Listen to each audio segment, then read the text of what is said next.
Hello साथियों, मैं BL लूणा मेरे यूट्यूब चैनल स्टडी टाइम में आपका हार्दिक स्वागत करता हूं। हम फर्स्ट ग्रेड के लिए हिंदी साहित्य का इतिहास है वो पढ़ रहे हैं और आज हम जो डॉक्टर नगेंद्र है उसके बारे में देखेंगे। अगर आप मेरे चैनल पर पहली बार विजिट कर रहे हो तो चैनल को सब्सक्राइब कर ले, बेल आइकन को ऑल पे प्रेस कर ले ताकि मेरे आने वाली हर वीडियो का नोटिफिकेशन आपको मिल सके। वीडियो पसंद आती है तो लाइक करिए, अपने दोस्तों के साथ में भी इसको शेयर करिए। इस चैनल पर आपको हिंदी से संबंधित जो संपूर्ण फर्स्ट ग्रेड का कोर्स है वो करवाया जाएगा, तो आप मेरे चैनल से नियमित जुड़ जाइए। अब बात करते हैं डॉक्टर नगेंद्र की। तो जो डॉक्टर नगेंद्र है उस डॉक्टर नगेंद्र का जो जन्म है वो 1915 ईस्वी में हुआ था। ठीक है, आगे देखते हैं। डॉक्टर नगेंद्र के मृत्यु की बात करें तो 27 अक्टूबर 1999 ईस्वी में इनकी मृत्यु हुई थी, यानी 1915 में इनका जन्म हुआ था और 1999 में इनकी मृत्यु हुई थी। ये दो डेट आपको याद रखनी है, इसकी मृत्यु डेट और जन्म डेट। सन याद रखनी है, तारीख याद नहीं रहती है तो भी कोई दिक्कत नहीं है। अब इसकी जो महत्वपूर्ण जो रचनाएं हैं वो देख लेते हैं। तो इनकी रचनाओं में एक है हिंदी साहित्य का वृद्ध इतिहास, जो 1973 ईस्वी में प्रकाशित हुआ था और ये 10 भागों में है। बहुत ही शानदार इतिहास है आचार्य रामचंद्र शुक्ल का और डॉक्टर नगेंद्र का। दोनों जो बुक है वो बहुत ही शानदार है, ऑथेंटिक है, प्रमाणिक है। रीति काव्य की भूमिका, तो दो इनके ग्रंथ हो गए। एक हिंदी साहित्य का वृद्ध इतिहास जो 1973 में प्रकाशित हुआ था 10 भागों में, और एक रीति काव्य की भूमिका। अब इन्होंने जो काल का विभाजन किया है, हमारे जो हिंदी साहित्य, उस हिंदी साहित्य के जो काल का विभाजन है वो डॉक्टर नगेंद्र ने किस प्रकार किया है। आपको मैंने पिछली क्लास में भी बता दिया कि ये दो तीन जो लेखक है, जो कवि है, इनका जो काल विभाजन वो आपको अच्छे से याद होना चाहिए। आचार्य रामचंद्र शुक्ल हो गया, एक जो सर्वमान्य मत है, सभी का जो मत है, एक डॉक्टर नगेंद्र हो गया, डॉक्टर राम कुमार वर्मा हो गया। तो इनके जो है 3-4 के, ये आपको काल विभाजन अच्छे से याद होना चाहिए, इनसे संबंधित एग्जाम में क्वेश्चन पूछा जाता है। ठीक है, अब देखिए जो डॉक्टर नगेंद्र ने जो काल का विभाजन किया है उसके अंदर जो आदिकाल है, जो आचार्य हजारी प्रसाद द्विवेदी ने नाम रखा था आदिकाल, तो उस आदिकाल को इन्होंने 7वीं शताब्दी के मध्य से लेकर 14वीं शताब्दी तक माना है। 7वीं शताब्दी से मध्य से 14वीं शताब्दी के आदिकाल को माना है। फिर भक्ति काल की बात करें तो 14वीं शताब्दी से लेकर 17वीं शताब्दी तक भक्ति काल को माना है। रीति काल की बात करें तो 17वीं शताब्दी से लेकर 19वीं शताब्दी तक माना है। इनका जो काल विभाजन किया गया, प्रत्येक जो लेखक, जो कवि है, विद्वान है, इनके काल विभाजन में 19-20 का ही फर्क है। ठीक है, बाकी लगभग सेम ही है। आधुनिक काल है वो 19वीं शताब्दी से लेकर अब तक माना गया है। ठीक है, अब इनको जो अलग अलग जो भागों में जो आधुनिक काल है इसको हम विस्तार से देखेंगे। इस आधुनिक काल के अलग अलग भाग किए गए हैं, जैसे पुनर्जागरण काल। पुनर्जागरण काल का मतलब हो गया भारतेंदु युग। अब देखिए जो भक्ति काल है, ये भक्ति काल का नाम जागरण काल है, जागरण काल है। इसको हम विस्तार से पढ़ेंगे, इनको जागरण काल क्यों कहा। ठीक है, अभी हम इसका जो प्रारूप देख रहे हैं हिंदी साहित्य का, जो एक प्रकार की भूमिका होती है वो बना रहे हैं। तो जो भक्ति काल है उस भक्ति काल को जागरण काल कहा जाता है, और जो भारतेंदु युग है उस भारतेंदु युग को पुनर्जागरण काल कहा जाता है। कई बार पूछा गया है। ये 1857 ईस्वी से लेकर 1900 ईस्वी तक है, वो हमारा भारतेंदु युग है। फिर आता है हमारा द्विवेदी युग, इसको जागरण सुधार काल कहा जाता है, जागरण सुधार काल। ये 1900 से लेकर 1918 ईस्वी तक माना गया है। फिर इसके बाद में आता है छायावादी युग। छायावादी युग को 1918 से 1938 ईस्वी तक माना गया है। इस छायावादी में जो प्रसाद है, पंत है, निराला है, महादेवी वर्मा है, ये महत्वपूर्ण कवि है, लेखक है। फिर आता है छायावादोत्तर युग जो अभी वर्तमान में चल रहा है। इस छायावादोत्तर युग के भी दो भाग कर दिए गए। एक होता है प्रगति प्रयोग काल, जिसके अंदर प्रयोगवादी युग और प्रगतिवादी युग, दो युग है, अलग अलग पढ़ेंगे इसको हम। 1938 से लेकर 1953 तक ये दोनों है प्रगति प्रयोग काल। और फिर नवलेखन काल, इस नवलेखन में जो नई कविता है 1953 से अब तक, जो वर्तमान में 2024 चल रही है, अब तक है वो। ठीक है, आगे देखिए हमारा जो डॉक्टर नगेंद्र है उसके बारे में हमने देख लिया है। अब आगे है डॉक्टर रामकुमार वर्मा।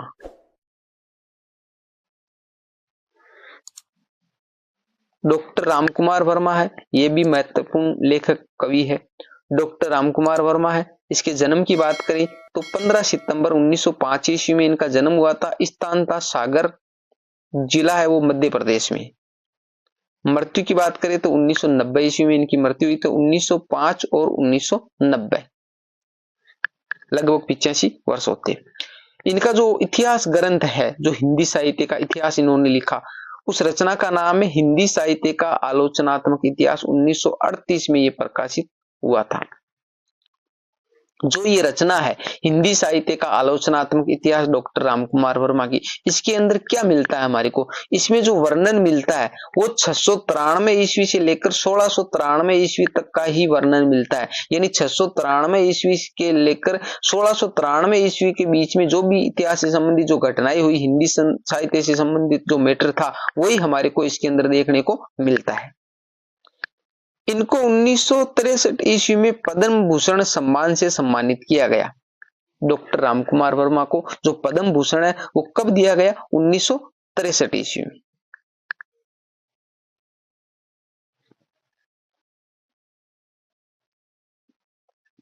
आगे इन्होंने जो काल का विभाजन किया वो 5 भागों में किया है।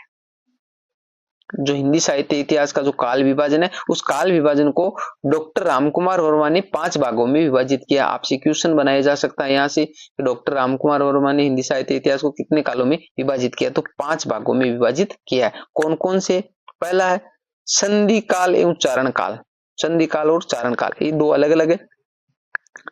इसमें में संधि काल, उस संधि काल की समय सीमा कितनी मानी है? यानी विक्रम सन से, यानी जिस प्रकार आचार्य रामचंद्र शुक्ल ने माना था। हमारे जो रामचंद्र शुक्ल है, उस रामचंद्र शुक्ल ने क्या माना है? विक्रमी सन में माना है। विक्रमी सन में आना है 1050 विक्रमी से उन्होंने स्टार्ट किया है हमारे किसको? वीरगाथा काल, जिसको आदिकाल कहा जाता है। अब जो संधि चारण काल के अंदर जो संधि काल है, उस संधि काल को डॉक्टर रामकुमार वर्मा ने विक्रम की 750 से लेकर 1000 विक्रमी तक माना है। 750 से लेकर 1000 विक्रमी तक माना है। आगे देखिए, इसके बाद में जो चारण काल है, संधि चारण काल नाम रखा था, तो चारण काल इसके 2 भाग कर दिए इन्होंने। चारण काल है उसको इन्होंने 1000 विक्रमी से लेकर 1375 विक्रमी तक माना है। 1375 विक्रमी तक माना है। फिर आता है हमारा भक्ति काल। उस भक्ति काल को इन्होंने विक्रमी 1375 से लेकर 1700 विक्रमी तक माना है। रीति काल को इन्होंने 1700 लेकर 1900 विक्रमी तक माना है। लगभग बराबर सी है, ज्यादा फर्क नहीं है आचार्य रामचंद्र शुक्ल और इनके। इन्होंने जो संधि काल है वो थोड़ा पीछे ले गए थे। बाकी जो चारण काल की बात करें तो 1000 ईस्वी से और 1000 विक्रमी से माना है, और उन्होंने 1050 विक्रमी से माना है। ठीक है, बाकी 1375 तक रखा है उन्होंने भी और इन्होंने भी। बाकी आगे सारा सेम चल रहा है। आधुनिक काल की बात करें तो आधुनिक काल है वो विक्रमी 1900 से लेकर अब तक माना गया है। ठीक है, जब इसको याद करोगे 1-2 बार आप देखोगे तो अच्छे से आपको याद हो जाएगा, ज्यादा डिफिकल्ट नहीं है। जो पुराने स्टूडेंट है उनको तो अच्छे से पता है, बाकी जो पहली बार फर्स्ट ग्रेड की तैयारी करे, पहली बार जो हिंदी साहित्य का इतिहास है उसके बारे में अध्ययन करे, तो उनको थोड़ा लगता है कि ये डिफिकल्ट है। और बाकी 1-2 बार आप पढ़ोगे तो आपको अच्छे से याद हो जाएगा। इन्होंने वीरगाथा काल को चारण काल व इससे पूर्व के काल को संधि काल कहकर पुकारा है। देखिए, जो आचार्य रामचंद्र शुक्ल ने वीरगाथा काल नाम दिया था, उस वीरगाथा काल को डॉक्टर रामकुमार वर्मा उन्होंने चारण काल कहा है।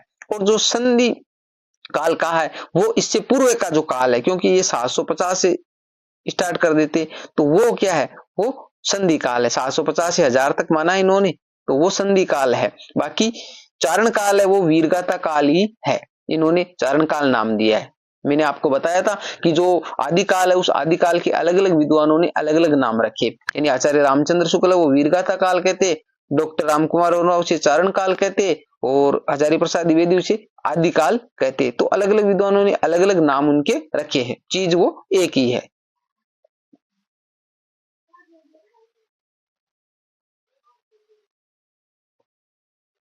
आगे है, इन्होंने, ये मोस्ट लाइन है, इन्होंने अपभ्रंश के कवि स्वयंभू, यानी स्वयंभू है वो अपभ्रंश का कवि है। स्वयंभू क्या है? हमारे अपभ्रंश का कवि है, को हिंदी का प्रथम कवि माना है। यानी डॉक्टर रामकुमार वर्मा ने जो स्वयंभू है उस स्वयंभू को माना है कि ये हिंदी का प्रथम कवि है। ये क्वेश्चन भी एग्जाम में पूछा गया कि डॉक्टर रामकुमार वर्मा ने हिंदी का प्रथम कवि किसे माना है, तो स्वयंभू को माना है। और स्वयंभू क्या है? अपभ्रंश के कवि है, हिंदी के नहीं है, परंतु डॉक्टर रामकुमार वर्मा ने इसको हिंदी का प्रथम कवि माना है। इन्होंने भक्ति काल की निर्गुण ज्ञानाश्री शाखा को संत काव्य एवं प्रेमाश्री काव्य धारा को सूफी काव्य कहकर पुकारा है। मैंने आपको पीछे पढ़ाया है, भक्ति काल है जो रामचंद्र शुक्ल है, उन्होंने इस भक्ति काल के जो भाग किए थे निर्गुण शाखा थी, एक तो निर्गुण थी और एक क्या थी? सगुण शाखा थी। भक्ति काल की दो शाखाएं थी, एक निर्गुण थी और एक सगुण थी। निर्गुणों के भी दो भाग किए गए थे और सगुणों के भी दो भाग किए गए थे।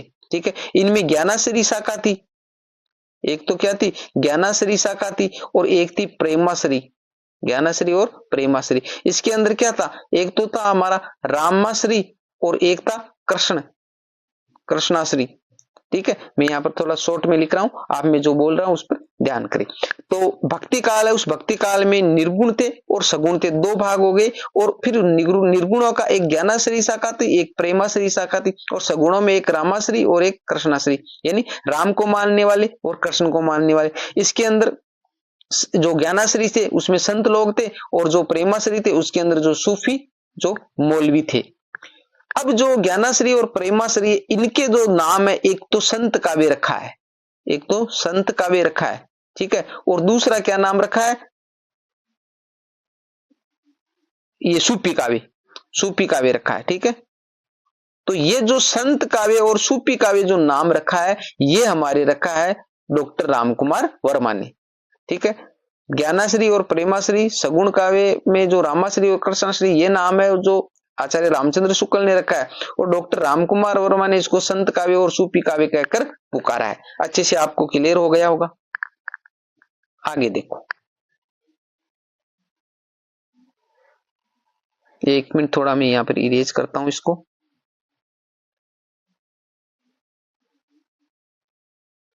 अब है हमारा डॉक्टर रमा शुक्ल रसाल, डॉक्टर रमा शुक्ल रसाल। इसकी जो रचना की बात करें तो है हिंदी साहित्य का इतिहास, हिंदी साहित्य का इतिहास नाम से इन्होंने रचना की है। इसका जो प्रकाशन है वो 1931 ईस्वी में। यहाँ पर जो मैंने मैटर लिया है वो एक एक लाइन अपने आप में महत्वपूर्ण है, और एक एक लाइन को आपको अच्छे से याद करना है। जो भी रचना है, जो भी उसकी प्रकाशन डेट है, ठीक है, उसके बारे में कोई बात कही गई, तो ये जो सारा मैटर है, मैंने महत्वपूर्ण जो पॉइंट थे वही इसके अंदर ऐड किए, फालतू का जो लंबा चौड़ा मैटर वो इसके अंदर ऐड नहीं किया। तो प्रत्येक लाइन को आप अच्छे से देखिए, अच्छे से उसको याद करने की कोशिश कीजिए। इन्होंने आदिकाल को जय काव्य काल कहा है। ठीक है, यानी आदिकाल का नाम इन्होंने क्या है? रमा शुक्ल रसाल है, इन्होंने जय काव्य काल कहा है आदिकाल को। और रीतिकाल को कलाकाल कहा है, यानी ये रमा शंकर शुक्ल के बारे में है मैटर, तो ये हम आगे देखेंगे। मैंने जो आदिकाल है उस आदिकाल के अलग अलग विद्वानों ने क्या क्या नाम दिया एक जगह लिख के रखा है, तो आपको याद करने में सुविधा हो। यहाँ पर देखते हुए चलेंगे, बार बार जब आएंगी चीजें तो आपको अच्छे से याद हो जाएगा। तो इन्होंने आदिकाल को जय काव्य काल कहा है रमा शुक्ल रसाल ने, और रीतिकाल को इन्होंने कलाकाल कहा है। इनके बारे में इतना ही वर्णन है, ज्यादा लंबा है नहीं, ये एक दो क्वेश्चन इनसे बनते हैं। अब बात करते हैं हम डॉक्टर गणपति चंद्र गुप्त की।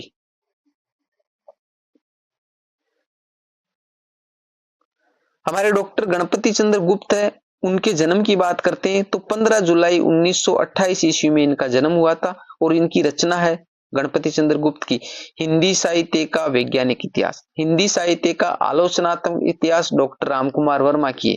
हिंदी साहित्य का आलोचनात्मक इतिहास डॉक्टर रामकुमार वर्मा की है, जो कब प्रकाशित हुई थी? 1938 में, 1938 ईस्वी में। और हिंदी साहित्य का वैज्ञानिक इतिहास है वो है डॉक्टर गणपति चंद्र गुप्त की, जो दो खंडों में है, दो खंडों में विभाजित है। इसका जो प्रकाशन है वो 1965 ईस्वी में हुआ था। 1938 में रामकुमार वर्मा वाली का हुआ था, और जो वैज्ञानिक इतिहास है डॉक्टर गणपति चंद्र गुप्त का, वो 1965 में प्रकाशित हुआ था। इन्होंने जैन कवि शालिभद्र सूरी को हिंदी साहित्य का पहला कवि माना है। यानी डॉक्टर रामकुमार वर्मा, उस डॉक्टर रामकुमार वर्मा ने जो अपभ्रंश का कवि है स्वयंभू, उस स्वयंभू को हिंदी का प्रथम कवि माना है। स्वयंभू को हिंदी का प्रथम कवि माना है। और डॉक्टर गणपति चंद्र गुप्त है, उन डॉक्टर गणपति चंद्र गुप्त में जो जैन कवि है शालिभद्र सूरी, हाँ, तो जैन कवि जो शालिभद्र सूरी है उसको हिंदी साहित्य का पहला कवि माना है। तो याद रखना, अलग अलग डॉक्टर रामकुमार वर्मा ने स्वयंभू को हिंदी का प्रथम कवि माना है जो अपभ्रंश का है, और जो डॉक्टर गणपति चंद्र गुप्त है उन्होंने शालिभद्र सूरी को हिंदी का प्रथम कवि माना है जो एक जैन कवि है।